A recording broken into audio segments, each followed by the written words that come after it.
Hey YouTube, what's going on? Is there a such thing as the perfect tool?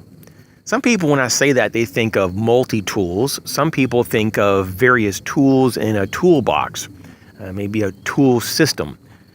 Some people just think of a standalone tool that has the potential to do the most for the average person.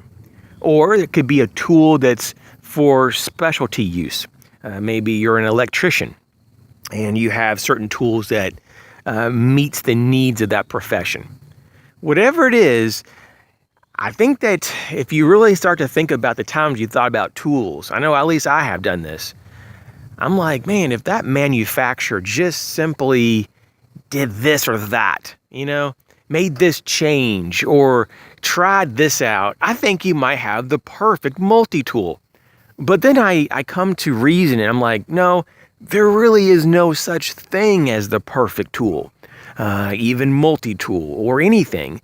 There's more of an ideal system. There's a system that may work more so than not in most situations.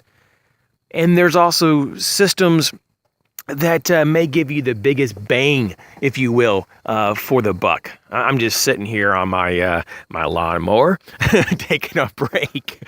So thanks for coming along. But what do you think about this? Do you ever sometimes fall trap to the prepping gear pitfalls, if you will? Because it's not only just in our minds of wishing and hoping that manufacturers get their act together and create the perfect multi-tool, or the perfect tools for the ultimate toolbox, right? It's other things as well. It could be apparel, clothing in your shoes. It could be maybe your cutting tools. Maybe it's your firearm systems. Maybe it's something more advanced like the vehicle you drive, maybe in the back of your mind when you're driving, you're like, man, I wish that the steering wheel was a little bit larger or smaller, or, I wish that the red paint was a little bit deeper, or whatever it is. I can't help but to think of how many times in my mind I'm like, if I was to do this or design this product, I would do it differently. But it doesn't guarantee a level of perfection. And I think that all through our life, we kind of get that hint that there is nothing really of perfection. And unless you believe in God, then that might be the only thing we have that is perfection. At least that's what I believe. So what do you think about this? Do we think that it's wrong to do this, to kind of contemplate maybe a more a higher level of thinking about our systems and our gear? I don't really think it's wrong, I think it might be more appropriate and a better use of our time, though, if you really got down to brass tacks, especially if you're getting a little older like I am and you have a little bit more desire to make the best of your time. Instead of trying to always think that things can be better, sometimes it's about how do you use what you have in a more efficient way? How can you put things into use that are maybe possibly even off-label, Just like there's a lot of drugs on the market that have off-label uses. Medicinal plants, for example, are very well known for that. There's typically not just one use or one type of application, just like duct tape, for example, or Gorilla Tape, which is my preferred tape.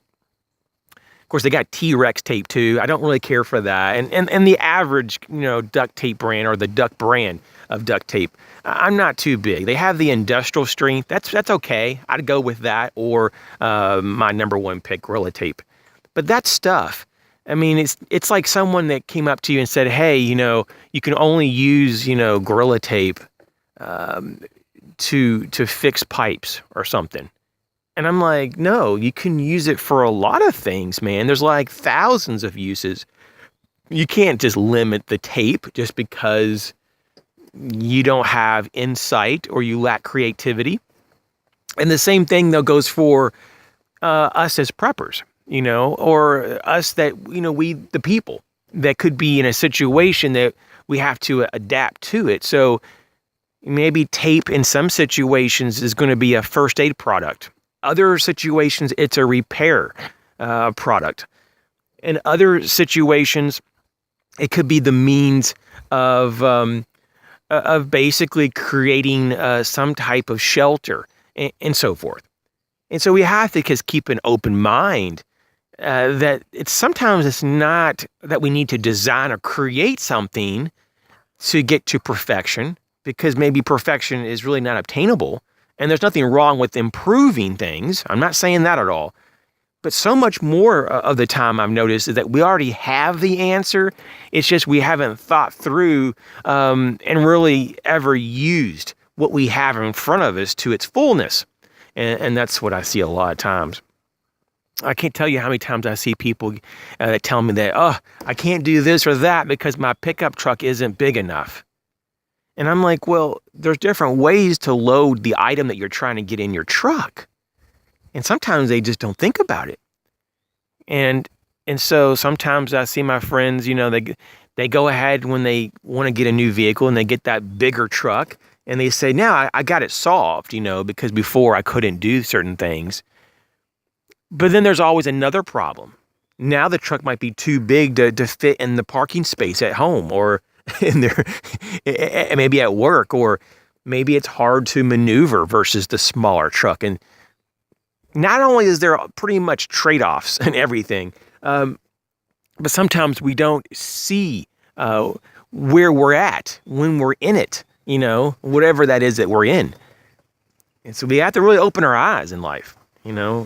Every moment that we're in the present, and we're looking and understanding, what it is that we're actually living in, that's going to really help us, because it really is the point of creativity.